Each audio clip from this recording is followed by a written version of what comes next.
My husband survived a car accident. I'd just gotten home when my phone rang. Since I didn't recognize the number, I decided it was best not to answer it. A minute later, my phone alerted me to the receipt of a new voicemail message. Hello, Mrs. Fuller, this is Detective Hall with the City Police Department. I'm calling to let you know that your husband was involved in an accident. Please call me back at. Shocked by the phone call, I had to replay the message to get the detective's number. Detective Hall, the officer said when he answered the phone.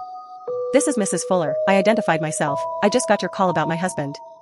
The detective started to explain what had happened when I cut him off. Is he okay? I asked. Last I heard, he was stable but unconscious, he replied. Do you know which hospital they were taking him to? North General, he said. Thank you. I hung up before he could say another word. How can I help you? The woman sitting behind the counter in the ER asked as I approached. I was told my husband was brought here after his accident. What's your husband's name? Martin Fuller. She typed the name into her computer. It says here that he was taken up to the OR for surgery, she said. I'll get someone to take you up there. The woman got up and disappeared behind a set of double doors. When she returned, she had an orderly with her. I'll take you upstairs, the orderly said, motioning for me to follow him. He led me to an employees-only elevator where he used a keycard to gain access.